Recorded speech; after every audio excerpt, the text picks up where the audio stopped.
Bonjour à tous, bonjour à toutes. Je suis Louise Lespard de La Clé des Champs, le podcast qui donne la parole aux acteurs de l'agriculture française.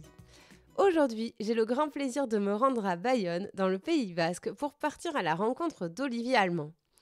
Olivier est commissaire général du concours général agricole. Vous savez, ce sont les produits médaillés en or, argent ou bronze qu'on voit sur les produits. Ces médailles sont attribuées pendant le salon de l'agriculture.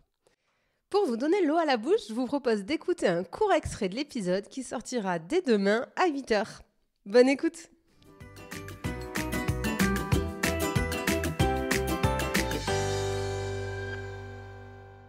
J'aurais bien aimé un peu parler de vous. J'ai étudié votre parcours. Vous avez quand même des expériences hyper diverses et variées. Animateur de Interville, vous êtes passé par Gilly, vous êtes passé par Europe 1. J'ai la liste est longue. Public Sénat, France Télé. Est-ce que vous pouvez nous raconter un peu comment vous êtes retrouvé dans le monde des médias une fois que vous êtes sorti de vos écoles d'ingénieurs agronomes? Oui, en fait, j'ai encore une fois, ma passion, elle est effectivement pour le milieu rural et le milieu agricole, mais elle est aussi sur ma passion de la découverte et des régions. Et c'est vraiment par ce biais-là que je suis rentré dans le domaine des médias, tout simplement parce que c'était ce que je voulais défendre. Et effectivement, France Télé a lancé un casting Jeunes Talents au moment où Patrick de Carolis est arrivé à France Télévisions. Je l'ai fait. Et comme on était 3 à avoir été recrutés, et quand il a fallu, parce que ces jeunes talents, on nous mettait dans des émissions existantes, donc quand il a fallu effectivement quelque part me trouver une place, on m'a mis donc sur Interville, parce que justement il y avait la notion donc des régions, et puis j'avais aussi un accent du sud-ouest qui était plus prononcé que ça, et ça c'était bien dans l'image du programme. Et c'est vraiment là où j'ai appris à faire effectivement du direct. Et encore une fois, c'est des gros barnums, hein, donc c'est des gros directs. Et c'est vrai que c'est Nagui qui présentait l'émission à cette époque-là, qui m'a appris ce métier-là.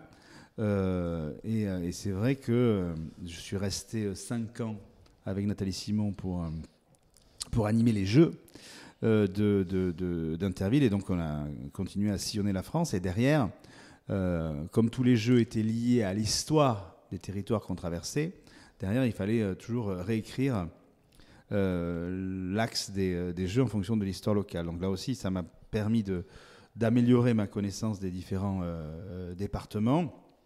Et ensuite je n'ai eu de cesse que de dire à France Télé que j'avais vraiment envie de valoriser les régions. Alors évidemment après il y a eu une émission qui s'appelait Qui vient camper, qui n'a duré qu'1 an, mais où j'amenais camper dans une région différente une personnalité chaque semaine. Ensuite, il y a eu les nouveaux voyages d'Ulysse, où j'ai fait le tour de la Méditerranée en voilier, comme Ulysse en son temps, pour montrer ce qu'il y a de plus innovant sur le développement durable. Et puis après, il y a eu cette aventure, on va dire, de création d'une chaîne, donc sur le câble et sur le satellite, qui s'appelait Campagne TV, qui là réunissait quelque part mes 2 passions, qui a été fait en accord avec les acteurs agricoles et les acteurs audiovisuels, pour justement valoriser à la fois j'allais dire le tourisme rural, à la fois les différents produits qui étaient en France, et à la fois l'environnement. On était vraiment sur ces 3 axes-là, donc agricole, agroalimentaire, alimentation. Et donc j'ai co-construit cette chaîne avec d'autres pendant 5 ans, et puis ensuite je suis parti plus dans une aventure politique, puisque j'ai été conseiller donc communication et médias donc de Didier Guillaume, ministre de l'Agriculture à l'époque, ce qui m'a permis là aussi de parfaire, en plus donc j'allais dire de mes connaissances institutionnelles dans les différents territoires, de parfaire justement les connaissances politiques. Et je vous dis aujourd'hui, tous ces réseaux-là m'aident justement à vous parler de la chaîne humaine qu'il y a à l'intérieur et dont on a besoin pour pouvoir organiser le concours général agricole. Et effectivement, cette chaîne humaine, elle m'aide au quotidien. Et du coup, vous nous l'avez dit, autour de 2018, vous vous êtes réaxé vraiment plus sur la partie politique et agriculture, vraiment, en conseillant le ministère. Ça a été une volonté. Vous aviez fait le tour de votre parcours d'animateur ou vous avez eu une opportunité J'allais dire les deux, mais j'étais arrivé à la fin de ce que je pouvais faire à Campagne TV, parce que encore une fois, il faut quand on a donné beaucoup d'idées, il faut se renouveler. Et j'ai bien vu que, encore une fois, pour pouvoir passer une étape au-dessus, il fallait aussi la dimension politique, parce que, comme vous le savez, le milieu agricole est un milieu qui est très politique.